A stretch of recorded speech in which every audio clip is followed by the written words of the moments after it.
2015 Township Board meeting. I'd like to call to order with the Pledge of Allegiance. We'll all lead it. What's that? I pledge allegiance to the flag of the United States of America and to the republic for which it stands, one nation, under God, indivisible, with liberty and justice for all. Supervisor Hoffman isn't here tonight. She's dealing with her daughter who's in the hospital, but doing better. We need an approval of the agenda. And did you want to add something to it, or do we approve it first? Well, yeah, I'll make a motion that we approve the agenda with the addition of the crack ceiling memo that we just received from Mr. Lehman. Okay, I'll support that. All in favor? Aye.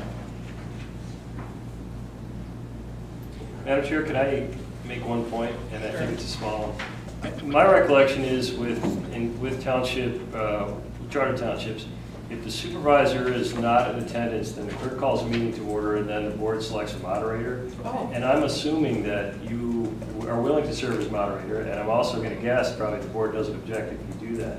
Can we have a motion just to formalize that then? So moved. Support. Thanks. Do you object first call? I mean, I don't know. We got our attorney's opinion, but I'm okay. you're not too busy with that? Okay. No. Very good. Okay. Because I guess if you did, we could have David or you. Mr. Lehman to Okay, be one the of you moderator. guys. Ineligible, but Okay. anyone from this side of the table now. I'll do it. I don't think it's going to be that hard. It's pretty This is going to be easy. a record fast meeting, I assume. Yeah, let's Okay, we have a presentation tonight from David Conklin, Director of the Genesee District Library. Welcome, David. Thank you. I'm very honored to be here. Thanks for sharing your evening with me. I'll try to be brief. I know I don't want to run up your quick evening. We're trying to get the PowerPoint presentation up on the screen. It might not show up, but I learned a long time ago to bring print just in case. So in front of each one of you, there is a print of this exact PowerPoint presentation that you have. So why don't we get started? You can follow along, and if it happens to pop up there, I'll try to catch us up. I apologize for everybody else in attendance. If you want to look over my shoulder, I'll keep tagging along here, and that'll keep me on track too. Jeff, So. I think that was just to turn the light on, according to Robbie, the remote. Yeah, the projector is on because I see the thing in the corner there. So. Yeah, that's It's just not connecting. Is there a remote for the? Yeah, maybe To it's turn the around light on, he Yeah. said, the light of the projector. Just take a quick look. It's not picking up. That search intelligence is not picking up the laptop. Yeah. Oh, I know, what we needed to do is turn that thing on. Is that on? The power strip? Yeah. It is. Oh. Yep. Okay, well, that's okay. I don't want to, like I said, Okay. you've got it in front of you there. And we'll just go from there. Last year, again, my name is David Conklin with the Genesee District Library. Been with the library now for a little over 2 years, going on 3 years now. And last year I came in front of you in August and presented probably the first time ever you saw an ROI, or return on investment, for the Genesee District Library. And I continue that again this year with our annual report, which I gave you a copy up there. It is this purple document here. So you've got some statistics in there. If you have any questions about the statistics in there, I have some general comments about that. I'm not going to repeat them here. Please feel free to contact me at your leisure. Ask me questions about this report. If there's anything you have that you don't understand or that you'd like me to elaborate on, I'd be happy to do that. If you have any of your residents or constituents come to you and ask you about library services and you're not sure how to answer them, I'd be happy to counsel you so you can get back to them. I'd be happy to answer their questions if you want to refer them to me.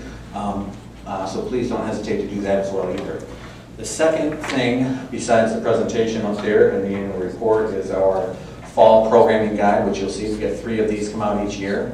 And so we have that, a list of programs that we do throughout the county at our 19 different branches. So So I'll get started.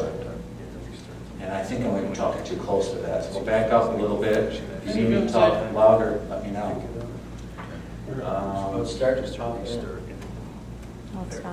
So about GDL, some of you, this might be a refresher for you, some of this might be new. We are the third largest system in Michigan. That's by population. The only libraries larger than us are Detroit Public and Kent District Library on the western side of the state. We have 19 branches, different sizes, spread out all over the county. Services that you may or may not know about, we have a talking book center. We're the only one in Genesee County that has a talking book center. And what that is we partner with the federal government, the state government, to bring these free services to people who cannot see, cannot read standard print. It's all free through the mail. All we have to do is provide a librarian to service those our residents here in the county, and we get reimbursed that through state aid dollars for that salary. So it's a great partnership. If you know somebody who's losing their sight, if you have an optometrist you see, ask them if they know about this. If they don't know about this, have them give me a call. I think this is probably one of our best kept secrets. So this is a great service people get for free. It's digital now. It's gone, into the new millennia, if you will, with their content. It's all free through the mail. The Bolo Business Center, right here in Grand Blanc, the only one in Genesee County. It is a leader in the state of Michigan, I believe. We've got a great librarian there. His name is Trevor Wynn. If you haven't met him, I encourage you to drop in there and meet him. If you're thinking of starting a business, you know somebody who's thinking of starting a business or just started a business, there are resources there that will help them be successful. So don't hesitate to drop in there and visit Trevor at the Bolo Business Center at our Grand Blanc McFarland branch. And digital content. Everybody's heard about ebooks. Ebooks are here to stay. Ebooks are growing. Our print, if you look at our 2014 annual report, you'll see our print is going down. It's a trend. It's not a surprise. It's not anything that scares me, because guess what? The electronic content is skyrocketing. And I told you here last year when I was here in August that the Wall Street Journal themselves a year ago wrote a report talking about that the best bet for your money and the best bang for your money is not Amazon.com, because they'll give you 400,000, 800,000 different titles, 799,000 that you don't want to have anything to do with, when the library provides you content that you do want. So we're selecting resources that you do want, we're making them available to you for free, and their library card is the best bet, according to the Wall Street Journal, and that was 2014. So yeah, we have the digital content. New, e-magazines. E-books, it follows e-magazines. You say, well, we've got the internet, what do we need e-magazines? I encourage you to go to the dgdl.org website, click on the e-magazines, you'll see our vendors Vimeo, and you get them on your phone. They're really cool, National Geographic. I do the boating. It's dynamic, it's interactive, there's some really cool stuff on there. You download them and you keep them as long as you want. So we're really happy about that, because that's gonna cut back on those stack of National Geographics that get brought in and donated to the library all the time. This is our peers. This is very similar spreadsheet or breakdown, if you look at the GDL versus peer libraries that I showed you last year. Pretty much the same new data from the new report. We still have far less employees than our peers. Capital Area District Library is the fourth largest, by the way. That's why they're in here. We don't really compare much to Detroit Public. They have 750,000. They're really kind of a mega library system compared to everybody else. So these are really by service population. You can see the branches are similar, the service hours are similar. Millage rate, we're well below that. Our per capita spending is well below that. And even the average, the Class 6 average, we're well below that as well. So I just want to let you know that we are on track. We're keeping things streamlined. We're keeping things economical. Even though we want to bring you the best services we can, that's where we're at. Oh, shoot. There we go. So this is our budget trends. So I've been there for almost 2 years, 3 years, and I had a chance to look back at what used to be. And you can see that in 2008, of course, when the economy was tanking, that we were spending more money than we were bringing in. You can see that that's a big problem for a library. That's a big problem for anybody. And you can see that in 2011, in 2010 that came into course correction. In 2011, it began to reverse that correction. You can see we've maintained that below spending what we have in revenue. We are building our reserves. We're looking to the future. You may know as a board probably about OPEB. For everyone else, OPEB is other post-employee benefits. That's a big bill or check that is going to have to be paid someday, and it's out there, and it's going to show up on everybody's books in 2016. And we want to make sure that we are looking ahead and make sure we're funding that to the best of our ability. So that's what we're thinking about when we're thinking about budgets. Here's our return on investment. And again, last year I told you it was simple math. I'm not gonna make numbers up here. This is simple math. This is, hey, you take out a book, if you had to buy it, it was gonna be this much. That's what this is. And with that simple math, we're still, for every dollar that's spent on the library here in Genesee District Library, you're getting a $5.61 return on your investment. Now, if you look at the upper right-hand corner of that slide you all have there, you'll see a famous figure, Albert Einstein, who wrote on the board, or appears to be writing on the board, not everything that counts can be counted, and everything that can be counted counts. And that's, wow, that's a pretty profound statement. I loved it, and I put it in here, but if you look, guess what? Albert Einstein never said that. He certainly didn't ever write it on his blackboard. I have attributed the correct site to the sociologist who did do that in a paper that he wrote in 1963, and then socialist William Bruce Cameron. But it's a very famous quote. You probably see it cited to Albert Einstein. And the reason I bring that up on this slide is because I'm not counting the cultural enrichment that the library is bringing. I'm not counting the literacy improvement that we're bringing. I'm not counting any of that in these numbers. This is math. This is plain, straight up, economic, simple. And I'm not going to come up with some flowery thing of, well, if you had to get this tutor, or you had to, go to these programs and pay that much. We're not doing that here. We're just keeping it basic, and we're showing that, hey, even with the very basic of what we're doing, we're bringing a good return on investment. Today's modern library, this actually is the exact same slide, not because I'm lazy, but because I think it really captures what the libraries are about today. We've got 1 foot in the print age, and we've got 1 foot in the digital age. And we're doing our best to meet both of those needs.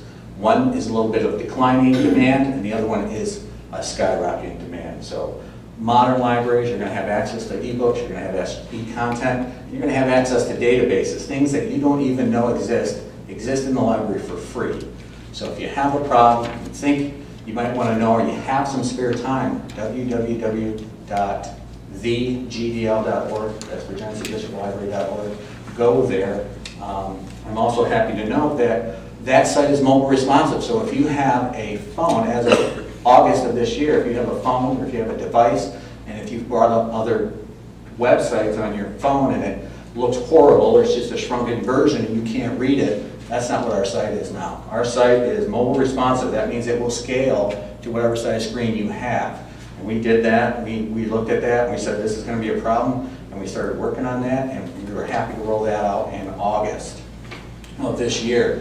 For this year, I have more research for you. The Pew Research, you've probably heard of them. They do internet studies. Sometimes they'll do political studies. They'll do cultural studies, all the rest of that. Just came out with a 54-page report on public libraries. There are 3 quotes there. I don't want to waste your time and read them all to you. You have them there. If you have questions about them, I'm happy to talk to you more about them, and I can even email you the link to the report if you are interested in diving into that.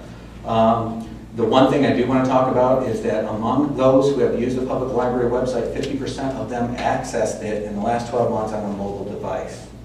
So when I talk about our library in August went mobile compatible, we did that before this research even reached us. So that's refreshing. When I've got an administrative team and we're looking at what we need to do and what things we need to do to meet our library's demands and our library's needs, and we do that ahead of what the experts come out and say, hey, this is what you need to do, and we've got it done, that's kind of a really neat feather in our cap. So our team did a great job with that. So the last thing I want to add and remind you of or notify you of is that you'll have an opportunity to support the Genesee District Library on August 2nd of 2016. Our renewal question will be on the ballot then. If you have any questions, we'll be happy to answer them now. How long is the renewal for? The renewal will be for 10 years, that's usually what we do, yeah.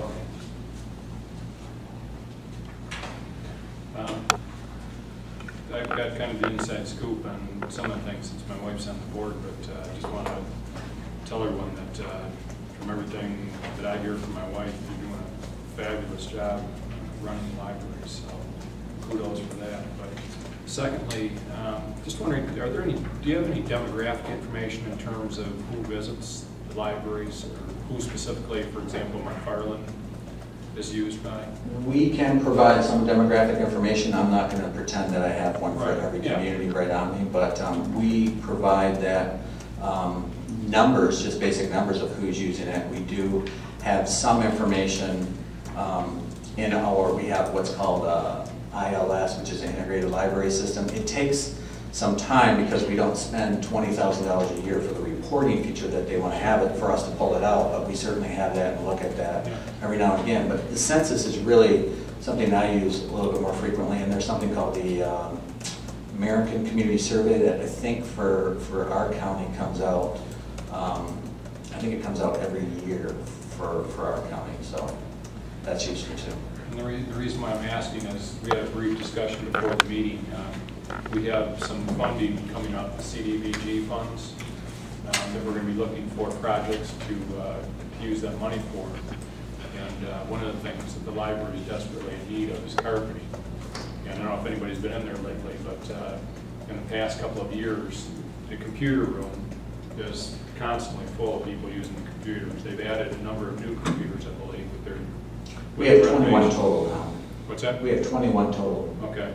But those are constantly full, and I have to believe that some of the people that are using those are using them because they don't have computers at home or don't have internet. And CDBG funds, if they qualify, might be worthy of the city and the township getting together and helping to provide some money through that, possibly. Clark is. I think it's a great suggestion and cause, Mr. Through you, Madam Chair, to Mr. Lighting. Do you know how that falls into the income criteria? Oh, for CDBG? Yeah. I do not, unfortunately. Although we'll be, It'd be interesting. yeah, I mean, we're sort of jotting down an informal list of ideas, and we want to be able to have some criteria for you when we meet at a public hearing. Mr. Bennett makes a good point. The folks that are using those computers in there are probably as a result of not being able to afford them at home, right? But I know that's because it's available to everybody, it could The fall. demographics that come in handy. Yeah. David, are you familiar with other library systems using? Yeah, when I was at Shelby Township, we used CDBG on a regular basis. That was to provide large print books, and that's a specific demographic. Yeah. But I don't think it would be much of a stretch to say that most of you who have computers here at home aren't coming into the library to use the computers. You might use a computer to find a book or find resources in the library, but you're probably using the library through your computer or your mobile device from wherever you are, whereas opposed to these people that are coming into the library, that's pretty much their only option, sometimes even for filing for unemployment or whatever else. So applying for a job, they're not going to say, here's an application. They're going to say, oh yeah, go online and apply. If you don't have access to that, you can't do that. Yeah. I look at the investment in Grand Blanc, as far as our homes, I think between the schools and the library, those are key elements that people look for when they're looking at a community. They hear that, hey, they've got a fabulous library in Chelsea, or they've got, Saline as a great school, or whatever. In Grand Blanc, we're proud of our school, and they have a millage coming up. And with regard to our library, we're proud of what we have, but hey, if we can expand on that with dollars that are available, we don't have to pay out.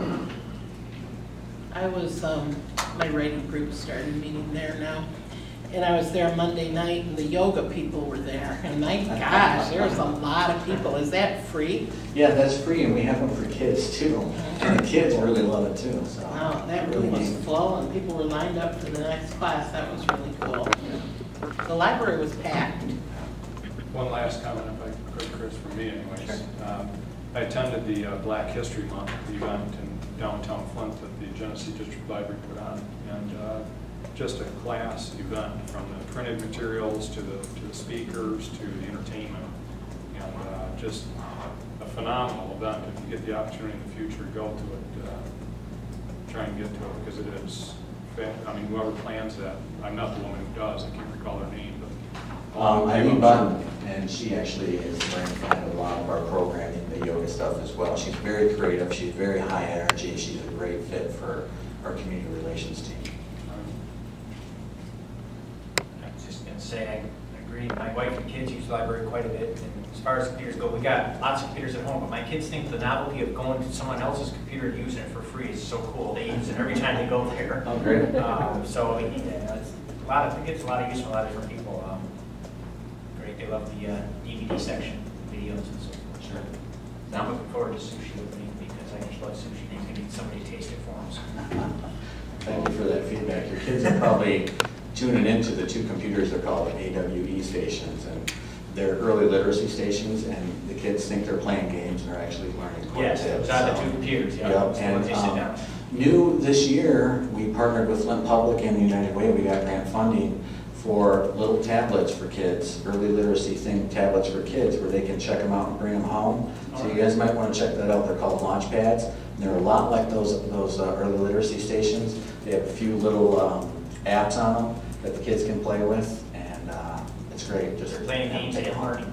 They're playing games. They don't realize that they're learning yet. Awesome. Very good. Thanks. Just like life. Hey, this was really good. So send me, when you send me about the carpet, if there's something else, since that's $90,000. Well, that's one quote. I think if you had local quotes, you might get some different things. Certainly, that $90,000 quote, from the library standpoint, moving all of the furniture, which you can imagine in those stacks, Yeah. there's a company that knows exactly how to do that, and they are very good at it. And if you get carpet underneath everything, if something happens in a couple of years after you carpet and you move things around, like let's say print decreases more, and we want to put more meeting room spaces or tables up with computers, and we pull those stacks away and there's a big strip Right. of carpet there, you know, it makes a difference sometimes in the future. But of course, you know, budgets, I understand budgets too, so, that's something Bob Foote, and I think you have two people you appoint here in the city, has two people that they appoint on that committee, and they'd be happy to talk to you about carpet for sure. Yeah, but I'm saying if there's other things you've thought of that maybe weren't that expensive, that maybe we could use the CDGB funds for, send me the ideas and I'll put them with our list next, at the end of the month here. when Okay, we're sure. having our meeting. Yeah, Sure. if we're looking for some grant money, maybe we could add that to our Sure, thank you. application. Be happy to do that. Thanks, David. Thank you. thank you.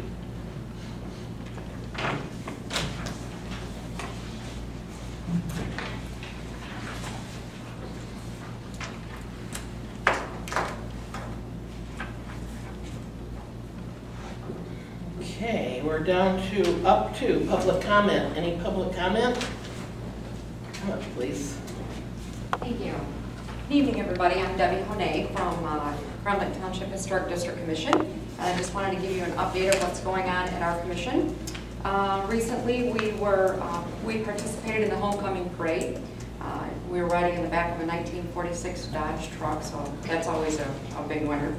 On September 27th, which was Sunday, we had our last parade, Pioneer Day, and it was a great day. We had over 100 people there from the general public as well as all of our volunteers. Archaeological dig going on. We have displays, we have all kinds of stuff. Thank you to several of the board members that were there. It was great to see that support. We had descendants from the Perry family actually in attendance, and they were really excited. They got pictures taken inside the house and all around the property. We also had Margaret McGrath in attendance this time, and she grew up there. So she was able to give us some information about the house. I was really a little anxious and nervous to hear her feedback, but she was, in general, really pleased with what we've done with the house to be able to get it in shape to open it up for public use. And she thought everything, the renovations were tastefully done, so that was a big relief. We also had police officer Andrea there. giving the kids junior badges, and hopefully a one-time tour of her squad car.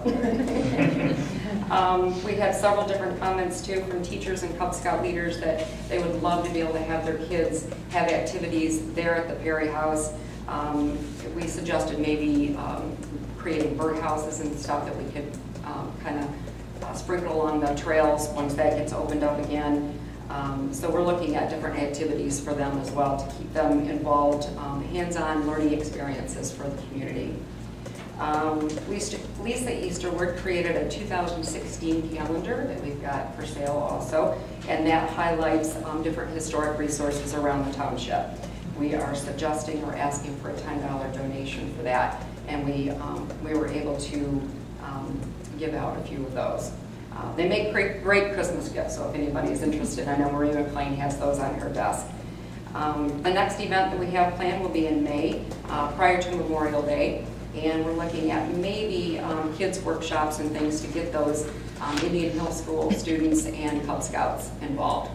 So that's all we have for right now. I'm open to any questions. Yes? Where can we get the information on the calendars? Maria McLean has them. Oh, does she? Yep. Yep. She also has some resource studies also that she's reprinted. Okay. All right. Thank you very much. Thank you. Thank you. Any other public comment?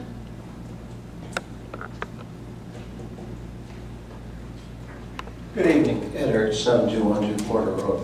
Got a whole list of stuff here I was going to go over on our committee of the whole meeting, but I'm just going to bring it down to a nutshell. I've addressed the board before on this. Unfunded liabilities. I know we're not bad compared to other people, but I don't know really what that means. We should have no unfunded liability. So that's kind of like we're saying we're above, better than the worst. So let's be above the best, okay? Please try and get rid of our unfunded liability and let's not add to it. Thank you. Thank you.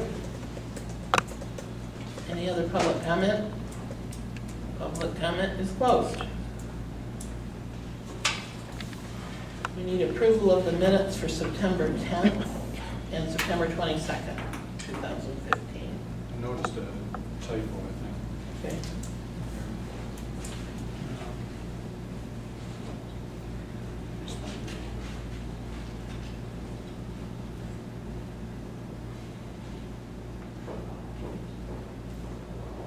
You know, it wasn't a typo, I recall now. It was correct. I hate typos. Well, it was on a vote. Oh, it was on a vote? Yes, but But it was fine. correct? Yes. Okay. Can I make that motion, Mr. Bennett? Sure, I'll make a motion to approve the minutes as printed. I'll support. Okay. Larry, thanks.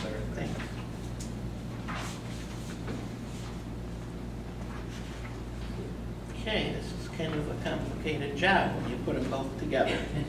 So we're going to vote on that then, right? Oh, yes. All in favor? Aye. All opposed? Okay. All right, treasurer's report, Mr. Guzik. Yes, thank you, Madam Chair. It's my pleasure to present the monthly bills. The general total, $967,693.27. The DPW total, $1,268,739.35. The solid waste total, $109,816.47.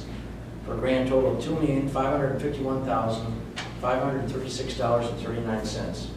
Move approval as presented, Madam Chair. Support. All in favor? Aye. All opposed? And Madam Chair, if I could also, I just wanted to give a brief recap on the police building bond. if I could. Sure. I did distribute that out. The bond purchase agreement has been signed with the following results. The actual cash savings, which was reported on the September 29th report we received, was $1,451,854.39, or approximately $90,740 annually. When we were expecting, we were starting out about $886,000. The net present value on that $9 million bond is 11.66%, which is very high. And of course, because of our funding our net present value is on $7,710,000, which is at 13.55%. And this is the ratio that tells you when you should refinance. Usually, if you'd want to refinance at like 3 or 4%, and the conservative people will finance it maybe 5%. And we're way above that. We're all the way up to 13.5. So we really did it. We lucked out. We got a real good rate on it. The actual net savings was $505,168,000 by paying the $1 million down, which yields 3.37%. And I know previously we were thinking about 1.8%. So that jumped way up. And then the actual true interest cost for the $7,710,000 bond is 2.667 compared to the existing bond at 10.8, which was at 4.502%. So all the numbers are looking great, and we succeeded our estimates. So we're in good shape. Really good. Can you give me that interest rate? Pardon? Can you give me that interest rate? I don't know. I don't think so. But luckily, we did have a AAA. You know, we had a AA negative rating from S&P with a stable condition, which is an excellent rating. So Nice job. the township's in excellent shape. So, Mr. Guzin, this is a done deal then? Everything is, when does this begin? Well, actually, we're not going to be funding it. It's official like in the end of October, okay? The end of this month is when we actually have to transfer that $1 million deposit, and then it's in place. And then, of course, it's held in escrow because we still have, our bond does not collapse until April 16, Right. okay? And at that point, all the money goes into escrow at the end of October. It's held in escrow, and then just everything's paid because these savings are net of all payments. And this is that $1,451,000 is net of all fees. But, I mean, this is a lock then? Yeah, our rates are locked, right. This There's is no way to effective change. today. This doesn't change. That doesn't change at all. Very good. It doesn't finalize come through, but that cannot change. It's been locked down. Good, great. So we're in good shape. Anybody else on that? Just a great job, and glad we were saving money on that. So, Yeah, and it was a team effort. We had everybody involved. You know, we had, of course, the bond attorney. We also had the bond finance person, and the township manager. Dennis came along at the right time, so he got involved with us, and of course our finance director, and and they all helped with the S&P ratings and everything. So it was a good team effort. great. Awesome. Okay. The board will consider a memorandum of understanding concerning retiree health care for non-union employees Nancy Stilson and Sherry Potter, provided they have been continuously employed by the township for 20 years and have reached the age of 55. And there is something at your seat about that. David, do you want to talk about it? Yeah, thank you, Madam Chair. We talked about this on Tuesday, and this is something that we discussed the concept of on Tuesday. And then it turns out that as we began to, unfortunately, as happens quite often, as we got down to the details, we started finding some issues that we had to consider in addition to that.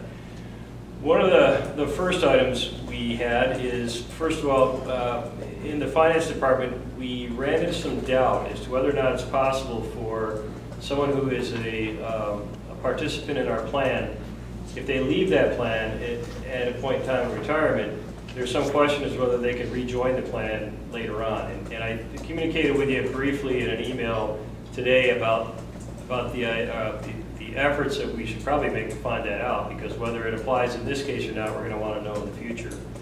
And that led to some thoughts about whether or not, it led to illustrate that language doesn't currently exist in either the V contract or the W contract. And the language is that if you have, if you're eligible for other insurance, either through a subsequent employer or through a spouse, and you can be designated as independent, that you would have to do that according to this agreement, and then leave our healthcare plan, and then if that failed you in some way, then you'd be able to come back.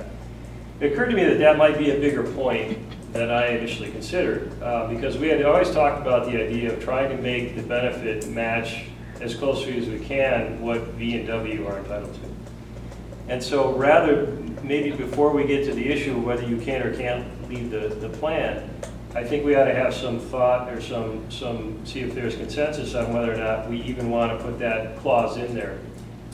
Again, because W and B don't have it. And so is there any, Earl, do you have a? Yeah, my thought is, the last sentence that we put in the event that they're eligible to participate in another healthcare plan, that they must do it. To me, it's not in the other plan like you pointed out. And the biggest pitfall I see is if for some reason we're fortunate, right now our employees don't have to do that, first of all.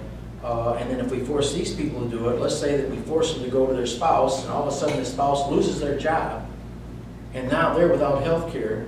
When they actually worked here 20-some years, they did put in their dues, they were eligible for this service, and we're not allowing our other people to do that. So I think if we could strike that last sentence out, then I'd be all in favor of it. And I think that would protect the township and the employee both. I'm not following you, Earl. Okay. Right here, The last sentence right there, in the it's event that you're eligible. actually, it's the third paragraph up. It's the last sentence of the third paragraph up. It says, in the event that they're eligible to participate in another health care plan, either through subsequential, another employment, or through a spouse's plan, they must do so. That's not in our contract, right? Correct. And but by telling them they have to do that, that means if their spouse is working, they have to go onto that plan.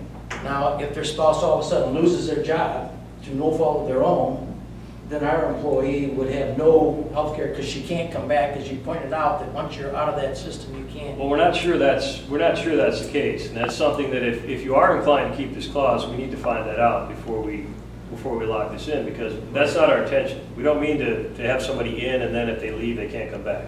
Right. That's why I thought if we took it out, then it wouldn't be a problem. Well, if you take it out on the basis that it's not a requirement of any current W or B employees, then we want to know the answer to that question, but it's not contingent on this agreement, right? So you can make that decision without even finding that out. True. Yeah, I think we should find it out first. Okay. Under no circumstance do I want them to go without health care. I will tell you that right now. But maybe it is the case that if their spouse loses their health care, or maybe they get divorced, and we can invite them back in, then I'd be all in favor of that. And I want to make sure that the coverage that the spouse had would be equal to or greater than what we provide as well. Yeah, because otherwise you're penalized, Right.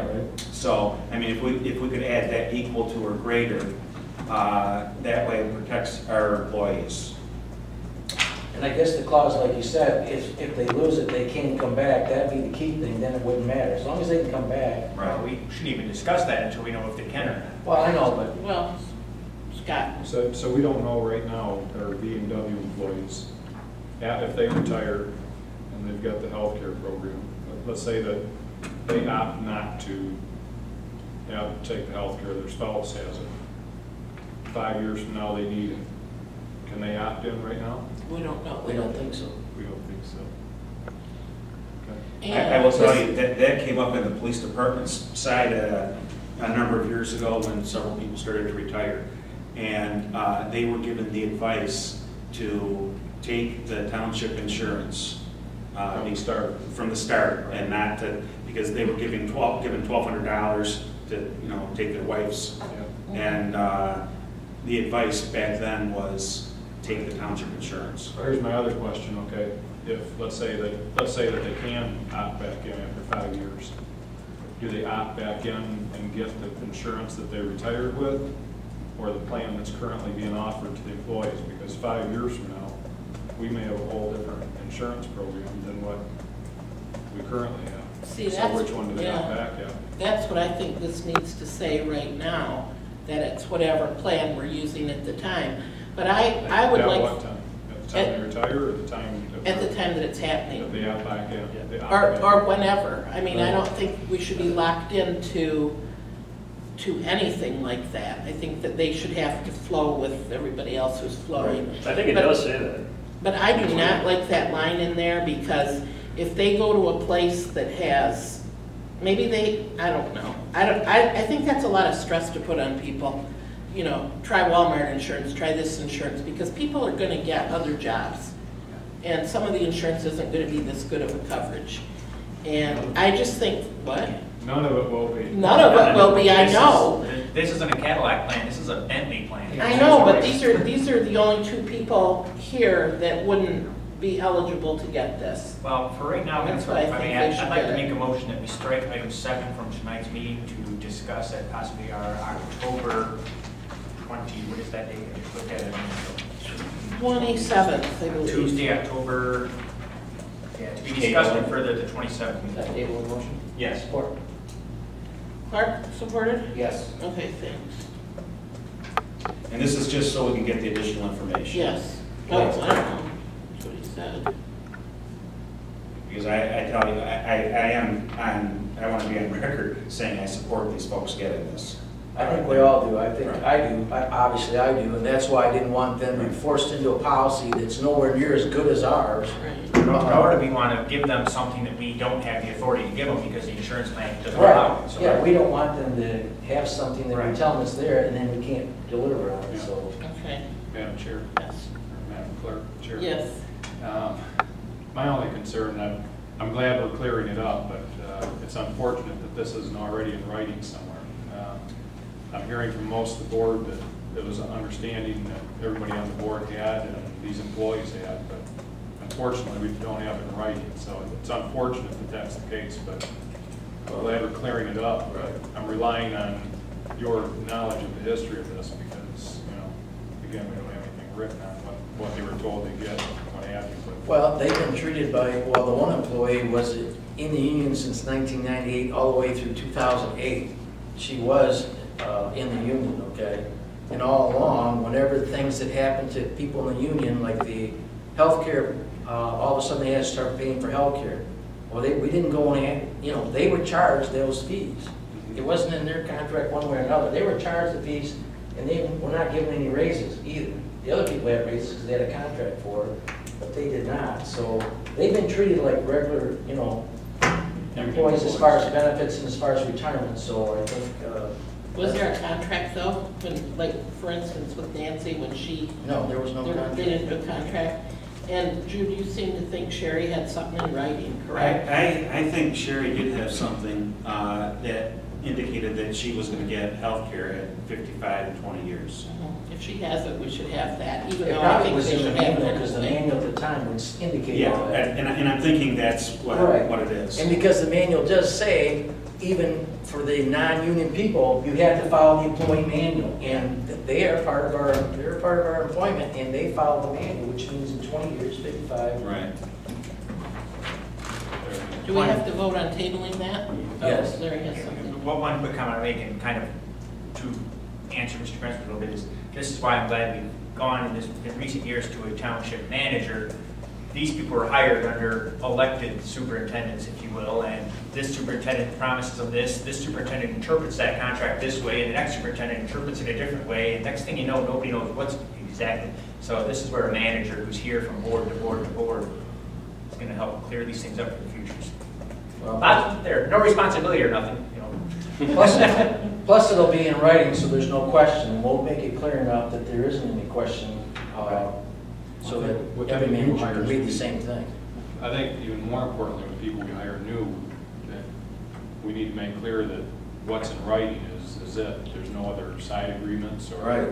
interpretations of the agreement. Right. And no clerk, treasurer, supervisor can make you a promise that the board doesn't. Right.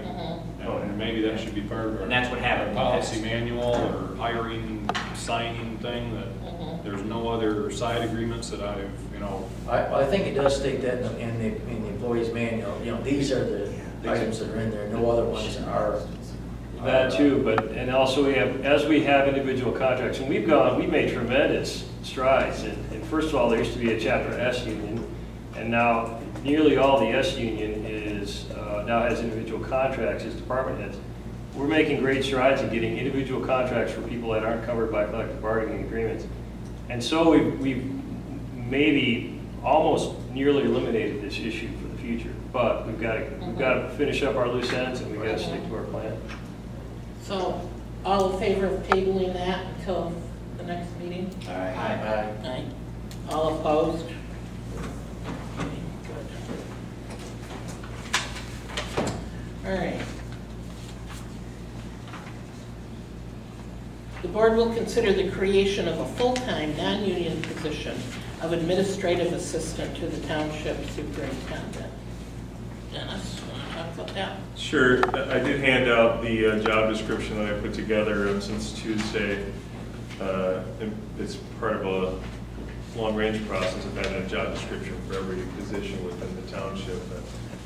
This gives you a general idea of the type of person that we're looking for and the qualifications that we're interested in, as well as typical duties that we would anticipate that they would look at. We did have the opportunity to discuss it on Tuesday's Committee of the Whole meeting. The only caveat that I've had, I did discuss it with Mr. Laddie after, is that in the contract that he had proposed in the Committee of the Whole, we based it on the starting salary of Clerical 1 and said that we would loosely follow that. The only thing that I would ask the board to consider perhaps is to allow me a range, to be able to post a range in that position based upon qualifications, because otherwise what we're posting is only a starting position. And I would respectfully ask the board to consider giving us some latitude. I think that the starting one came to like 33.5, something like that, David. To give me a range to work with, that would maybe move it up to like from 33.5 to 38,000 or somewhere in there, and it would be, salary would be commensurate with experience. And just one comment. This was discussed particularly by Chris and Earl and Dennis, and I cut it a little short just in my initial creation of this contract. I calculated it based on the starting W wage, and I think, and they all made comments that may be not what you want when you're looking for somebody that's going to serve in an executive capacity. So I think I may have shorted him a little bit on the range, and so I think it's a good concept to allow a little latitude. Again, with the W contract, I think after the first 6 months, you're automatically entitled to an increase, and then there's an automatic increase after a year. And then I'm not familiar with the scale of the Clerical 2, but maybe you want to kind of mesh those two together just for your ranges to see that you get an appropriate talent pool. What, this isn't going to be a union position, correct? Right. Okay, so the person wouldn't necessarily get their raise at 6 months and 1 year. And so I would actually want that range to be extended up a little higher, maybe closer to 40. That way you can pick the person, you might get the person with more experience that you want.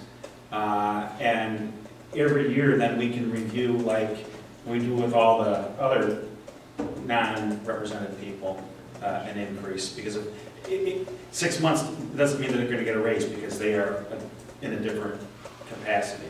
I mean, you can hire anywhere you want. I'm thinking it within that range, but I think just a shade higher. But I agree with that. Anybody else?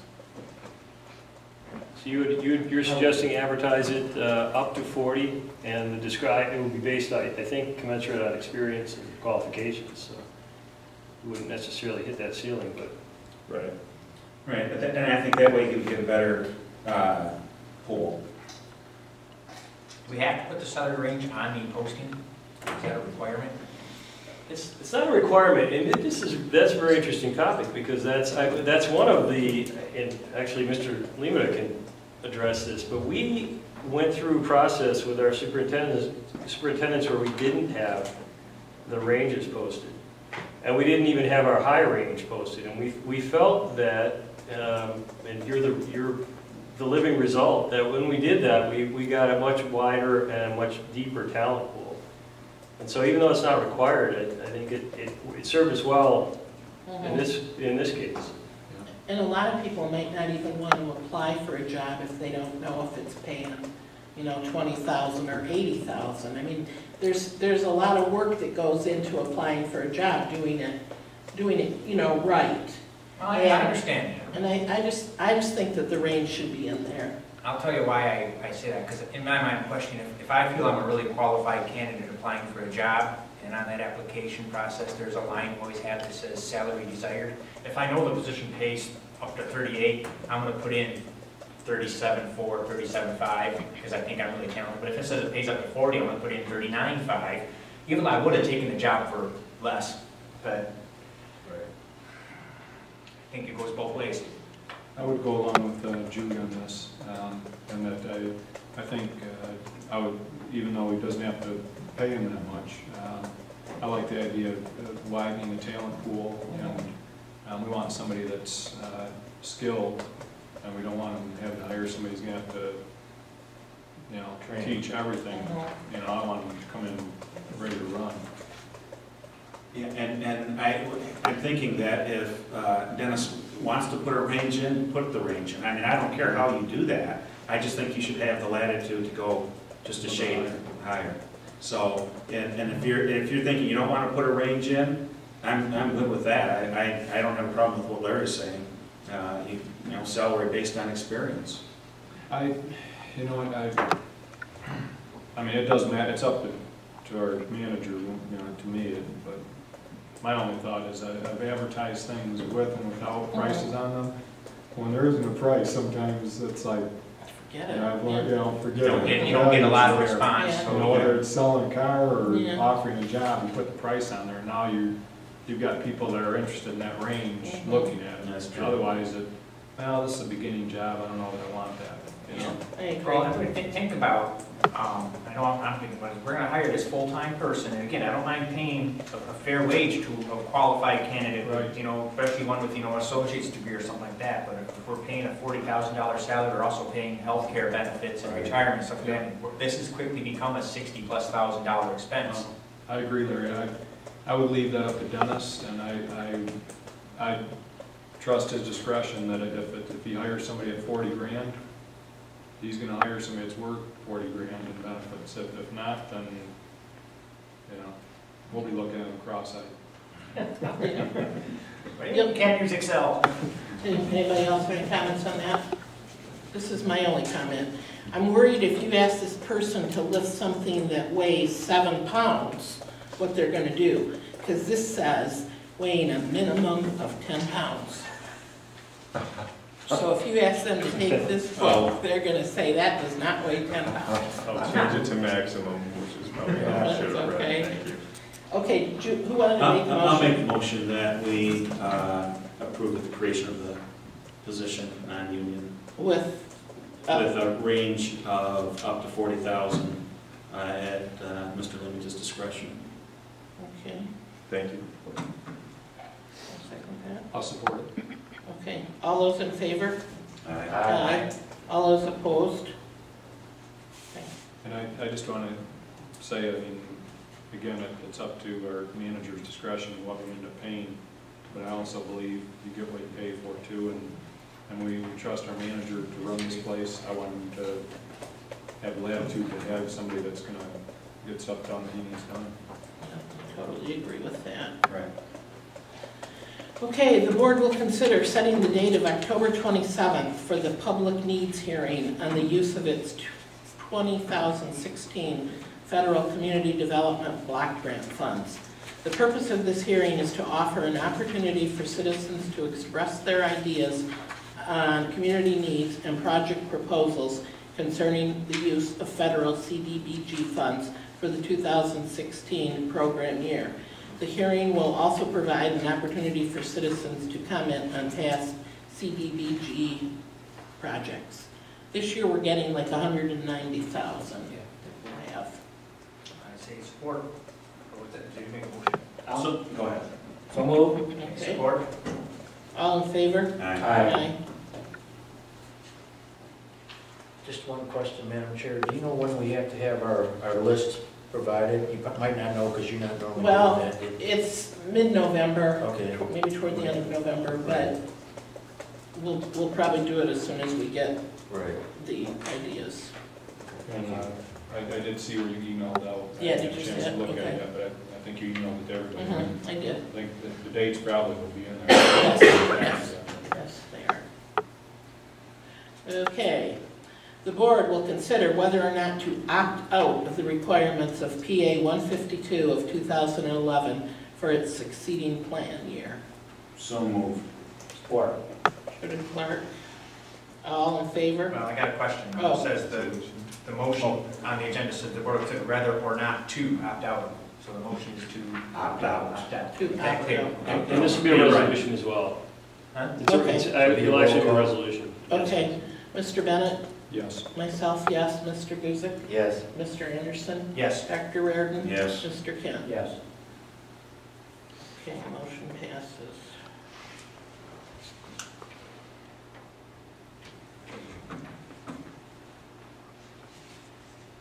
Sometimes I don't write this much. Okay, the board will consider the resolution and notice for special assessment bonds for Sandalwood Drive. You want to take that? Yes, we'll just recap Sandalwood Drive. They've started construction. We're out for bids. We put the bid out at $212,000. We expect to get the bids October 14th. And of course, we'll go with the lowest bidder. And then the 212 does have a 10% contingency in it, so that we're hoping, we're not quite sure if they'll be done before we can do the final. Jeff, do you know when? I know they're halfway done, or? November, they should be done. Oh, November? The road should Okay. be sealed by November.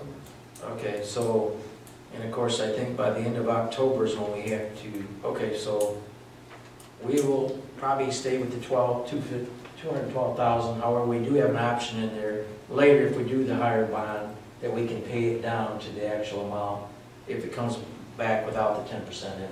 So, but we expect to have that next week. But the resolution allows us to go forward with that and sign the bonds to get it in place for the people of Sandalwood.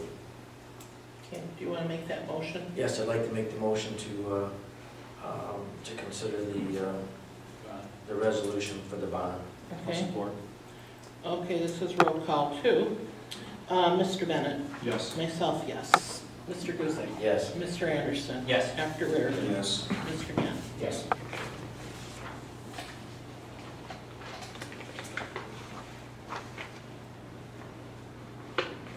Okay.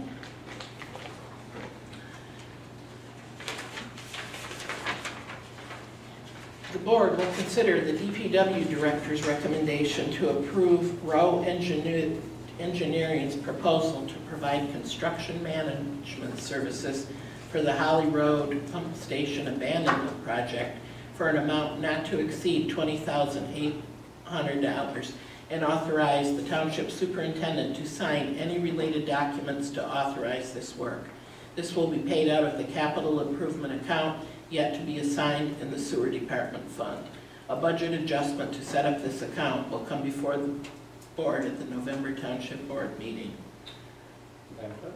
Based on the discussion Tuesday evening, and all the points considered, I would make a motion that we take the DPW director's recommendation for $20,800, not to exceed, to sign the related documents and authorize the work.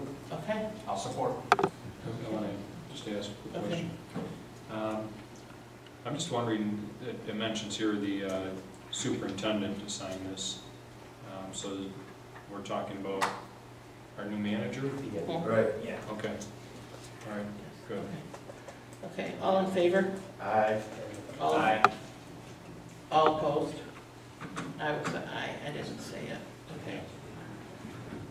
So that was 6-0, is that how that Yeah, was? well, no, because it's not a resolution, so it's just passes with voice Pass vote. unanimously, okay. Any other business that comes before the board? Is there Yes. anything? Yes. Yes, Oh. we had that, yeah. Okay. And this is crack ceiling. Who wants to talk about that? So I asked to put this on the agenda this evening. Director Sears is here and be happy to answer any questions for you, but this is the crack sealing program that the board authorizes, and it's part of the special assessment districts on road repairs, where the township has agreed to go back and crack seal those once it has been paid for by the folks who agreed to the special assessment. And what normally happens is we don't know what the amount of linear feet that are going to be done each year. All we know is that they go up for bids and we get a per linear foot price. So when the bills come in, today Jeff asked me if I wanted to sign for $14,628.75, which exceeds my spending authority, so that's why it's before you this evening. We don't know until we get it. The only caveat I would have on this is while this is a very commendable program that we continue to do, perhaps in future budgeting years, we set aside a dollar amount not to exceed so that the board has a comfort level with how much they're willing to crack seal at any given time. Maybe it's 15,000, maybe it's 20,000, I don't know, but if we just leave it as linear feet and we continue to move forward and do all these programs, you may be surprised one day I may be sitting here passing one out that says it's for $35,000 worth of crack sealing, but when the board wasn't prepared to spend that kind of money. So as we work on the budget in the future, and perhaps by the time it gets to you for the 2017 budget, we'd actually have a better idea of setting aside money within those funds that says a not to exceed amount for crack sealing annually. Sarah, go ahead. Very good recommendation, and this is an annual thing that we do, right? And it's generally right in that range that I recall, and I'm thinking that that's the amount that we, that's close. Is that, do you know if that was Last year we paid $16,000. Okay, I knew that it was in that 15, 16, but that's a great recommendation, and so with that, I would move that we authorize the director, township superintendent, to purchase this per the letter submitted this evening. I'll support. Okay, all in favor? Aye.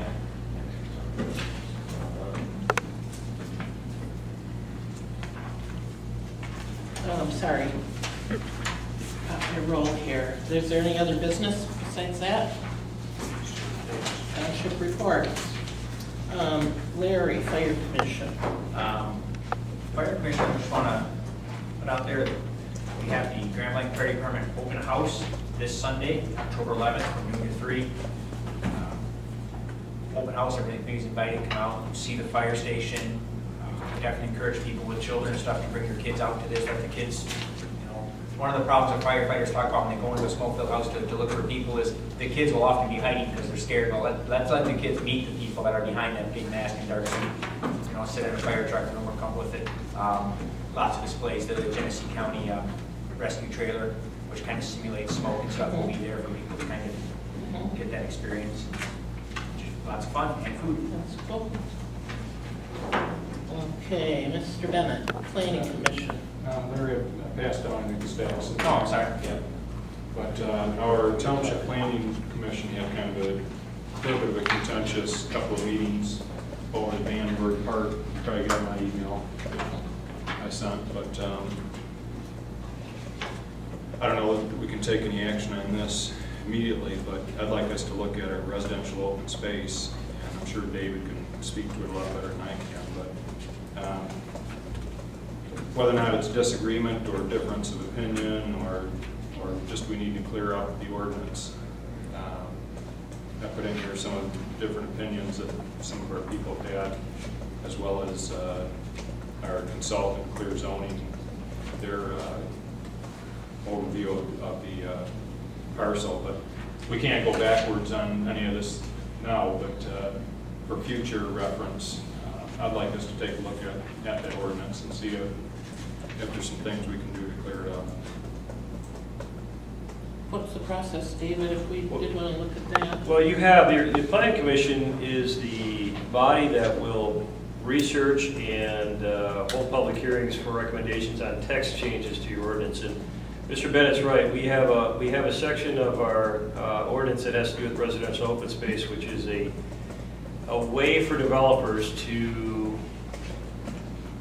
in the efforts to preserve open space, to shrink down the space that contains infrastructure and contains properties, assuming that there are certain density qualifications that are made. It's a very interesting section or overlay that we have for our residential districts, and it was created by mandate from state law. And so I think, and we did have a very interesting exchange of ideas, and one thing I'm happy about is everybody that participated is very knowledgeable and very interested in it. And we do have some conflicts, I think, that exist in the ordinance as far as interpretation go. And it would be a good idea, I think, for the Planning Commission to consider a text change to eliminate any ambiguities that exist. And so I think if you are so inclined, and I second Mr., even though I'm not a voting member, I think his idea is a good one, to ask the planning commission to at least examine and consider changing the language that may be open to interpretation for the residential open space overlay, and see what they come back to you with. So I'll make a motion Okay. that we ask the planning commission to explore revising the residential open space. I'll second it. Okay. And the township board can't overrule the commission, is that what? Not on, it's interesting, because not on a residential open space project. You have, oftentimes, the planning commission will make a recommendation to you that will come to you for confirmation, or you could accept it or reject it or amend it. And the open space overlay is specifically, the power lies just with the planning commission. And, which is an interesting piece of legislation down there. They don't have much, but that's one of them. Now, as far as a text change, you have the ability to initiate one too. And so if it goes to the planning commission and they say, we don't see anything wrong with it, we want to keep it the same, you're not bound by that. You can initiate a change yourselves if you feel that one is necessary. Okay. Earl? Could they have changed, evidently there was a lot of discussion on this, and I don't know how the vote went, but was there open to them so they could have reviewed that policy, but they couldn't change it, you know, table it and change the policy and then come back? They couldn't do that? Well, they couldn't. They can't change the text midstream. Like, there's a project in front of them, and they weren't able to put that aside and then So once the project is started, then they're kind of locked into. They're locked into whatever exists. But the next project, if it's changed, then of course it would be different. Yeah, assuming there isn't one in the hopper currently while they're considering it, you can make. I don't think there is, but they can make a change at that point in time. How likely are they to listen to us if, like, we? Well, I think they're very likely to listen to your directive through your motion. What they do with it, I don't know. They're a very knowledgeable group of people, and I can tell you that they're going to give your suggestion a lot of thought. If it doesn't, based on their deliberations and their decision, if it doesn't suit you, again, you have the ability to take matters into your own hands if you want. But I think it's definitely worthwhile for them to investigate, and it isn't a hostile suggestion. It's a legitimate. There are legitimate issues there that even they recognize and they kind of struggle with too. So, in addition to that, I did forward to. I got an email from a gentleman that is interested in serving on one of our commissions, whether it's the planning or ZBA or whatever. I can't find his email right now, but I forwarded it to everybody on board. So, and then shortly followed by Maria's email to everybody on the commission saying, "Hey, we need to know whether you're going to continue to serve or not." So, to everybody, she asked. That And did everybody say yes? They probably are responding directly Okay. to her, I would guess, but I'm not sure if we have any vacancies or not, but I just, the gentleman forwarded me his resume, I guess, and I forwarded that to everybody, so when we get to that point, I guess this board is the one that appoints them, right? Doesn't the supervisor make the Supervisor makes the recommendation recommendation, and the board approves it. Yeah, All right, okay.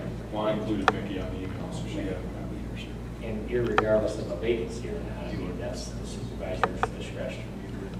But I mean, if somebody doesn't voluntarily leave, supervisors in the past have Not made renewed. that action, not renewed for tracks. So, I'm just saying that, it doesn't mean that anything like that's gonna happen. Sure. Okay. So, all in favor? Aye. All opposed? Okay, that one passes. Mr. Kent, Zoning Board of Appeals.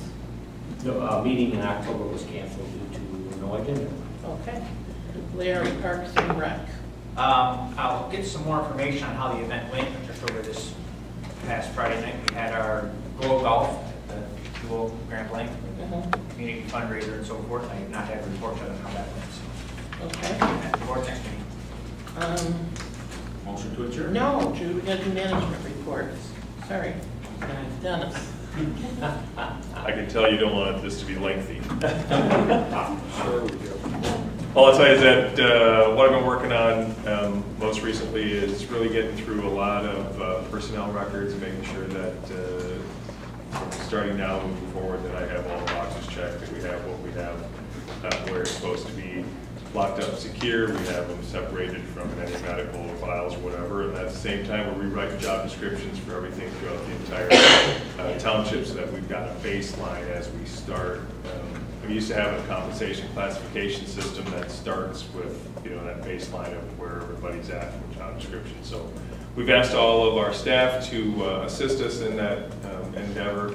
They have indeed done so, and we kind of let them write their own job descriptions. So some are much more thorough than others, as you might imagine, but in the end, they'll all look very similar, be two-page documents, much like the one you saw this evening. I want to say again how impressed I am with how much you're getting done here in a month's time. David, do you have a report? Just one brief thing. You may have seen in the paper over the last couple of days, there's been some activity on medical marijuana in Lansing. I think the House just passed a proposed bill that has to do, at least particularly with us, on the regulation of medical marijuana dispensaries. And you may recall, for years we've had moratorium on the establishment of medical marijuana dispensaries in Grand Blanc Township. And one of the pieces of the legislation moving through has to do with whether or not a municipality can choose to allow them, and if they do, they can regulate them, or if they want to exclude them. And so I think there'll be, among the residential open space topic for the Planning Commission, I think we'll need to start dusting off our recollection of medical marijuana dispensaries, because I think we've got some action finally coming from Lansing regarding whether they're allowed, not allowed, and how you regulate them. So it'll be interesting.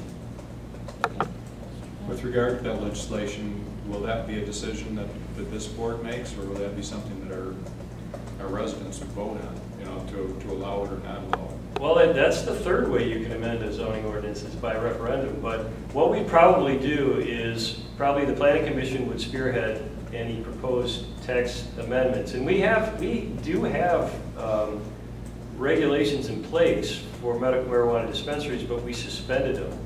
And so what we'll have to do is revisit those, and I think what we'd probably do is come up with some proposed language, depending on how the Planning Commission feels about regulating them or allowing them, and then the Township Board will have to weigh on that almost like another public hearing to make a decision, because it's a big decision for you. And if we have a public hearing at the Planning Commission level, certainly the public is invited to attend and give us their thoughts. We might even take the allowed yet not frequently used step of holding another public hearing at our level, just to make sure we've gauged public comment as accurately as we can. I don't think the people can, there's a process by which they can propose or amend our zoning ordinance through a vote of the people. But I think that through our processes, we'll make sure that we take the pulse of the public in our decision. But it's not just going to happen with us, because I know 4 communities in our area are in exactly the same holding pattern. And so I think we're going to start seeing a lot of activity as to what communities are going to do, and if they decide to allow them, how they're going to regulate them. That's all I have. Thank you. Sure. Motion to adjourn. Okay. Clark? Somebody support? He looks very Clark. All those in favor? All in favor? Aye. Aye. We're adjourned.